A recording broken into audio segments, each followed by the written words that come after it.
Well, hi, and welcome to Open Book. I am Superintendent Angela Hairston. We know this year is going to be different. We're starting off with our masks, but we've ensured that we're 6 feet apart. We socially distanced, so we're going to take our time to remove our mask since we have taken time to ensure that we're a good distance apart and we're safe. Welcome to our first podcast, Dr. Jerry Thank you, ma'am. Buckner. That's right. Dr. Buckner is one of our school psychologists here at the Winston-Salem Forsyth School System. He grew up in Southeast Asia. His family is from Western North Carolina, and he has two children, one 21 and one 25. And as a parent, Dr. Buckner, I wanted to just talk with you today, not so much as a psychologist, but as a parent. Okay.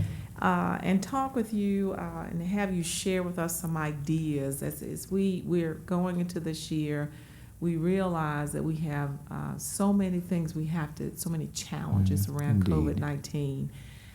Each day there's something new that we're Indeed. hearing in the news. There are lots of questions from parents. Lots of folks out there are anxious. A lot of people want to get back to school. A lot of people want to get back to what they say is normal. That normal. Everybody wants to be back to normal. And, Yes. you know, that whole new normal is going to look different as we go through different phases. And, you know, Dr. Harrison, I appreciate the fact that you have brought me on today because I think this is such a timely topic for our families, for our community. And even for our teachers, because I know there are a lot of teachers who have a lot of questions. They are both parents and they are professionals in our district. We have a fantastic district full of wonderful teachers and leaders and staff who make all this happen. This doesn't just happen automatically. There's a lot of work that goes behind the scenes. And so the fact that we're talking about this important topic, I think, is so significant. I think about how we nurture our children much like a garden.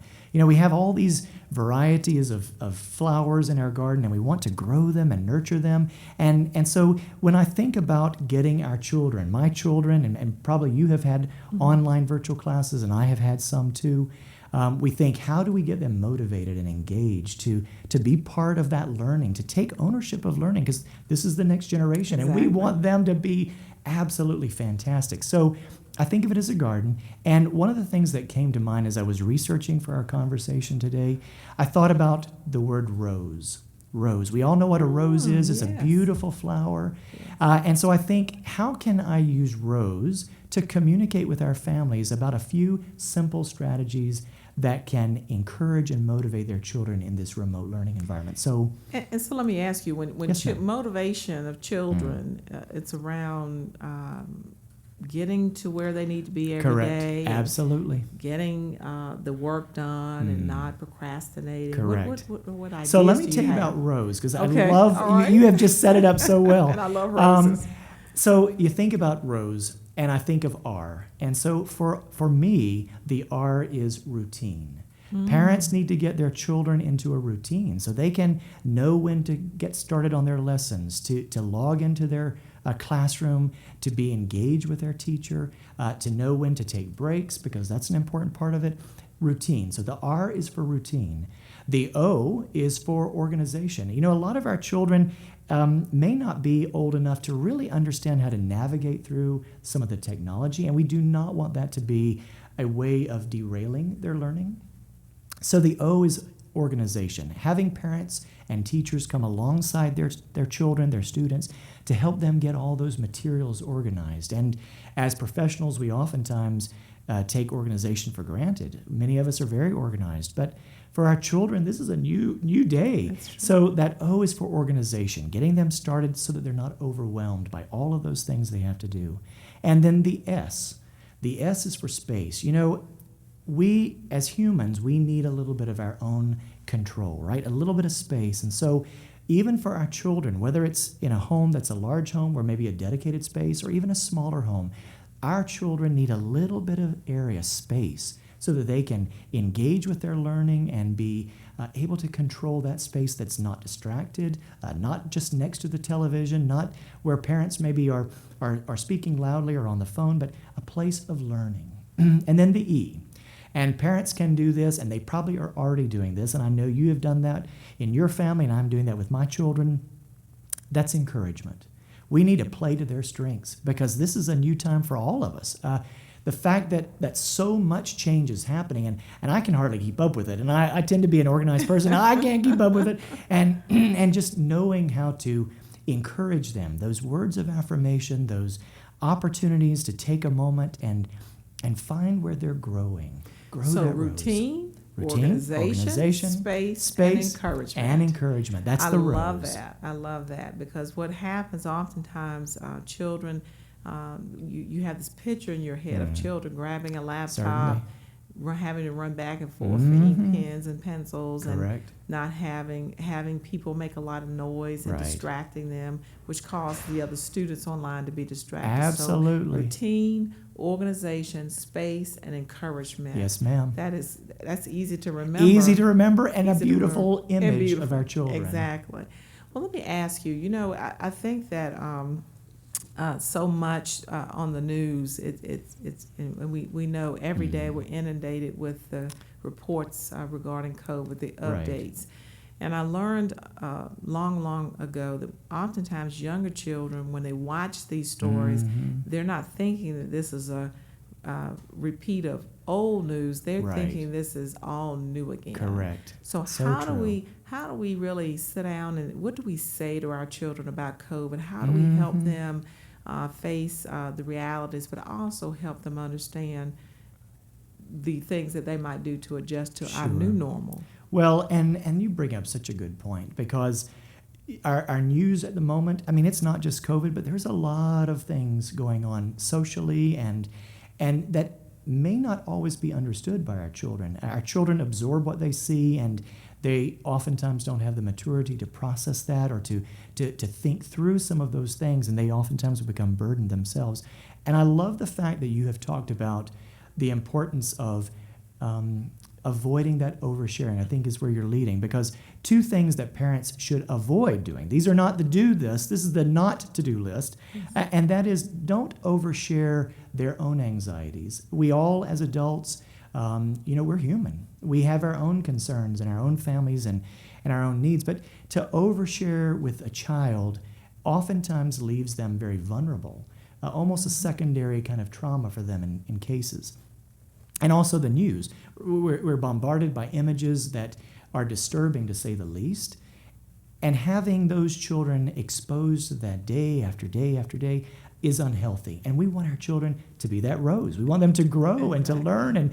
And our whole mission, if you will, in our district is to cultivate and nurture those students, right? We have our mottos and our themes and our mission for the vision for that district. And at the center of all of that is our children, and we want them to grow. Absolutely. And it's interesting to me, and I do share this with the staff because we want to be realistic in the challenges that our parents face. Oftentimes, parents are emailing me. It's interesting, they email me at 11 or 12 at night, and I'm thinking, it's almost like they're reflecting on their day. Sure. And they're thinking, I just can't take this anymore. Right. Absolutely. I just can't do this anymore. And I love my children, but having them all day, every day, is a challenge. It's a lot. And the emails, I promise you, they don't come at 9 in the morning or 11. They come at 10 or 11 at night, I've just had it. So what can we say to our parents, and what can we advice should we give to our parents about self-care and things they can do to help this experience be a little more positive? Well, self-care, oh my goodness. This is kind of the thing right now for all of us. But finding ways to see the positive. During part of my career, and I've been with the district quite a few years, but I've also been overseas doing some work at schools and then back to the district because I love this district. And when I was living in Bangladesh, and Bangladesh oftentimes has a reputation of being very crowded and congested and kind of overwhelming in the sensory aspect, we had two choices. And so I made the choice to watch the flowers grow in the muck rather than the muck itself. And so maybe as an example for parents to consider those strengths that they can look at in their child or the things that are positive happening in their community. because that negative mindset can derail some great things that are happening. Granted, we're in an unprecedented time. I mean, I've heard that used 1,000 times. I'm sure you have too. Yes. And yet there is still a lot good, right? It's still a good community. It's still a wonderful place to work. It's still a place that has hope and optimism, and we can easily forget that. And so I think that if self-care, if we had to list out a few things with self-care, I would say is be mindful of what you're watching and how you're coping. And that goes for our parents, for our students, and our staff and teachers, because we want them to come back in a healthy place. Because when they walk through those doors, and you know this, they're going to be faced with all of those. They may be getting those emails instead of you, I hope. Absolutely. And so as they're getting those children ready to learn, and you know, the science is clear that students under stress are unable to absorb and learn as well as in places of safety. That's why school safety is such an important part of what we do in our profession and our careers. So that would be one thing. Give a safe space for the students, for the children, and then for the parents to also be in a safe space emotionally, and maybe even for them to seek out care of other professionals. You know, we are so blessed in this district. We have about 25, I can't remember the exact number, psychologists that work for us. And of course, this is a plug for my department, because these are some great people that I work with, and we have a great supervisor. And we have every school is assigned a psychologist. They're not based in that school, but they typically have 3 or 4 schools that they help serve. And parents are always welcome. We have a homepage on the website.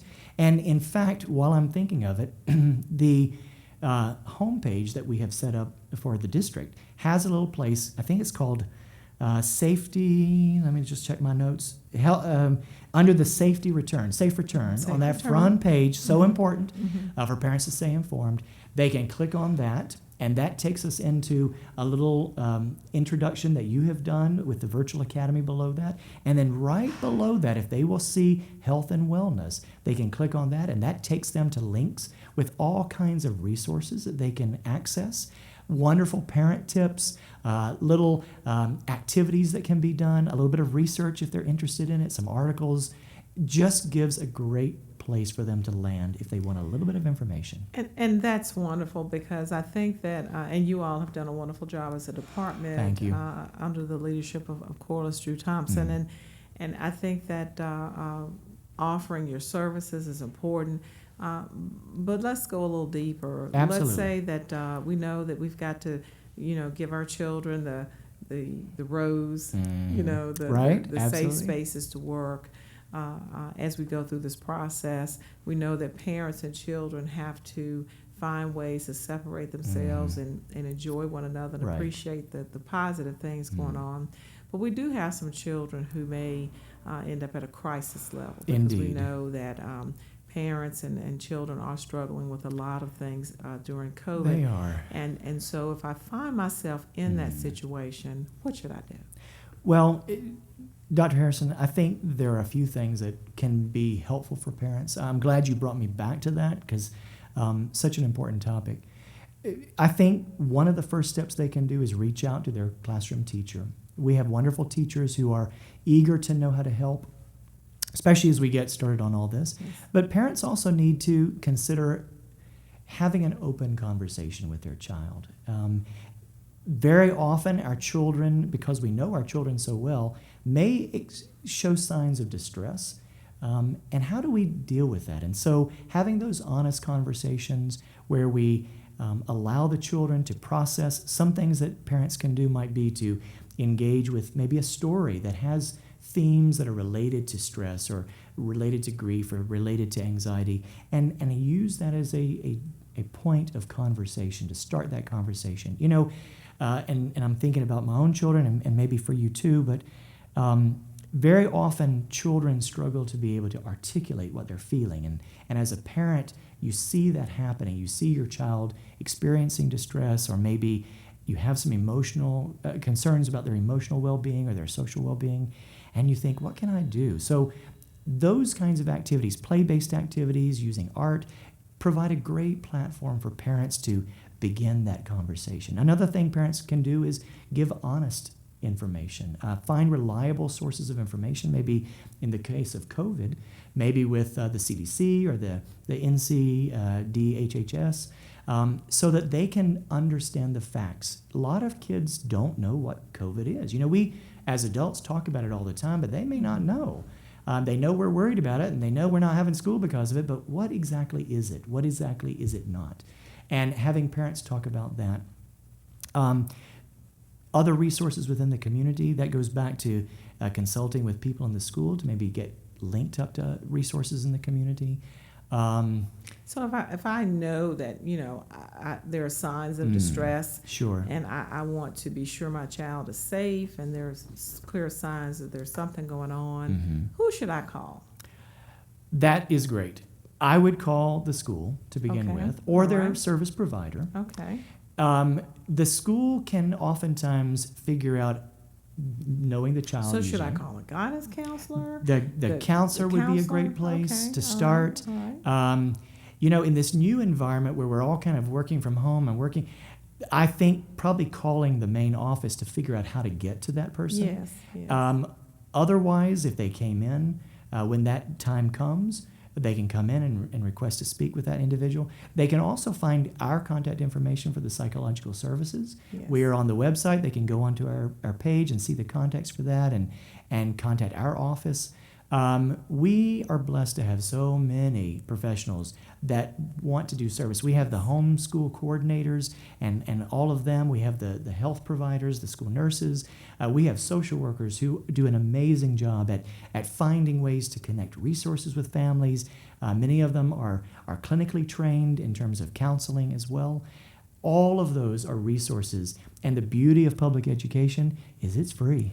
Wonderful. These parents can reach out and take Wonderful. advantage of that. And we do have many, many resources and opportunities for parents to get support as they go through this next quarter of, or even this year. Because Absolutely. as we know, while we are in a virtual learning, our plan B, which is where we want to get to, will only bring children in a few days per week. So we Right. know that there's more to come. Well, unfortunately, I read in the paper today of a death of a person that's well known, and I have personally had many calls about people in the community who've passed due to their infection with COVID or exposure to COVID. How do we talk to our children about that? If they have a family member or a sibling or a grandparent who may have passed during this process. Sure. That could become a reality for more. We don't know, all right? We're still understanding this virus and what's happening. And, had we looked, say, 7 months ago, we wouldn't have even known we wouldn't have ever heard of COVID-19. And so now it's come into our reality and into our narrative.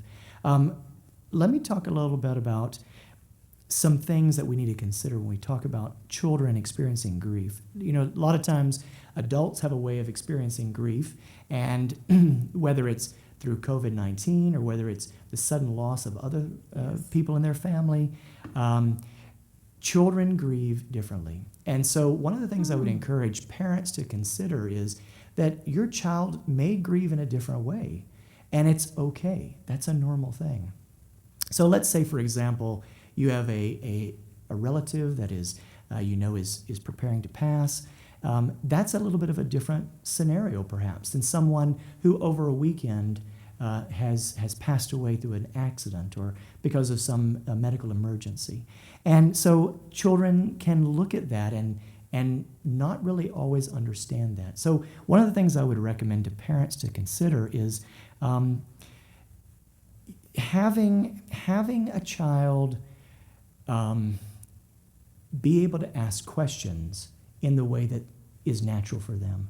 And so, Yes. for example, you think about children, right? They sometimes get silly, even in serious moments. Yes. But that's how they process. They're children. And allowing parents to be okay with their child asking whatever they need to ask, whether it's a silly question, or like, will Grandpa see my pet frog when he's in heaven? Or, what happens when the car goes by and all those people are in a line? I mean, those may be for us as adults like, oh my goodness, I can't believe my child would ask that. But for these children, that's that natural curiosity. And so giving them factual information without being overwhelming, having them express maybe through play, maybe through whatever means they need to communicate their own grief, recognizing that, wow, my child may be silly and we're at a funeral. It's not time to be silly. Well, maybe for the child, that's how they're processing it. Interesting. Yeah. But what I hear, I think I hear you saying is let's not ignore them because they're children. Correct. Let's find a way to engage, and if they don't, Yes. if you need help with that, we're willing Right. to help you with that. Well, this social emotional learning that we talk about. Yes, ma'am. We've talked, and we've learned, we've been training. Can you share with our community, our parents and students, what to expect with social emotional learning from our school district? Well, our social emotional learning focus is really finding ways to build capacity for learning by taking care of those emotional components. We had talked earlier in the conversation about how children under stress, or children who are distracted because of their own anxiety or other issues at home, they struggle oftentimes to learn because they've got a lot going on already. Yes. And we want to come around them and say, you know what? Here are some things we can help you do to build strength, to build resources, to help nurture those students. So in the district, without going into too many details, because I could get kind of on a soapbox on this, and as educators, we all love to talk, including me. I'll be the first to admit my guilt on that. But suffice it to say, in our district, we want to find ways to help teachers in their instructional leadership in the classroom. We want to provide that emotional support. That may be involving training with parents to help them know how to navigate with their child. So teachers will have lessons? Is that how? So teachers will have lessons and It counselors and things It around? could be. We Okay. certainly have that as part of it. Okay. North Carolina is also doing, the MTSS. And for those of you in my audience, I'm so sorry. It stands for Multidisciplinary Team Student Support Services. So that is how we want to provide a comprehensive component to helping schools. We want all our schools to be an amazing place for every single child to learn. And one of the ways we're trying to do that is tie in that social emotional learning, that instruction, that continuous school improvement. We're pulling all of those pieces together. And so our staff, not just in psych services, but throughout the district, are learning how we build capacity as a team to take care of those different components. One of the things that MTSS, and I know this is a little bit off topic, but I'm going to go there for just a second, so cut me off if it gets long. But, even such things as discipline referrals, absenteeism, those are red flags, right? We also deal with suicide prevention and helping students with coping strategies and resiliency strategies. So those are also part of that bigger umbrella of MTSS that we're looking at as continuous school improvement. And I am so excited that we're doing this. I wish this pandemic would quickly go away so we could get into the nitty-gritty of it in our schools. Yes. But that is an exciting framework that I think we can work with that social emotional learning, with that instruction, pulling it all together so they're all successful. Well, speaking of COVID going away, Yes, ma'am. there are some safety measures that we all have to encourage our children Absolutely. to engage in. How do we talk to children, or how do we get children on board? We have some children who may not want to mask, or some children who may Right. not want to socially distance, because Correct. little children like to be with little children. They love to be with each being other. with They them. do. So how do we really get our little children to remain apart from other little children Right. and not scare them to death? Okay, well, I'm a psychologist, not a magician. Okay. So I'm not sure I can Okay. fully answer that. Okay. Clearly, though, and even within the jesting of this, right? We do want to help our children understand that there are some things that they can do. And I think that's where parents can be part of, start those honest conversations, those open, honest conversations about masking. I mean, even as adults, right? I mean, who would have thought months ago that we would all be wearing masks and, not shaking hands and being distant? Yes. But those simple things. And I'm a hugger, so that's really hard for me. Yes. Well, and so many of our kids are too, Yes. and our teachers. They want to give those children the love that they deserve so that they can really feel safe in that classroom. And that is a part of that social emotional learning and all of those. So I would say really what parents need to do and what our faculty need to do is encourage students to recognize that hand washing is so important. Having a little bit of a distance, wearing the face mask and becoming more used to that. And even with our students with disabilities, this may become an issue, right? Because for some of our students, sensitivity to facial mask or just the understanding of that, or even being distracted. I mean, I find myself, with my glasses fogging up. Yes. Half the time I can't see what I'm doing. And so, just getting them used to those things. I think some of that's going to be in practice and developing those routines. So if parents talk to children about that before we come back. I think that's a great idea. Makes it a lot easier. Washing your hands, wearing your mask Correct. if you're out among Absolutely. other people, you're not All 6 of those. feet away, taking breaks if they're during the day, and then Right. of course being mindful Correct. of just hygiene Correct. overall. And you brought to mind something that I think we may talk about at some point, but let me just bring it up while I'm thinking of it.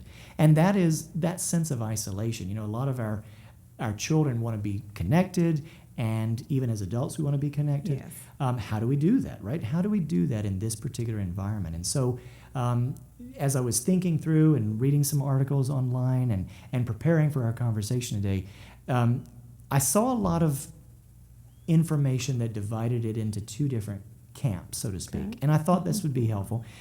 One part of that is the virtual interaction. Yes. The technology that we have has so increased. We're doing in person, which is the first in person Yes. since March for me, because everything has been virtual.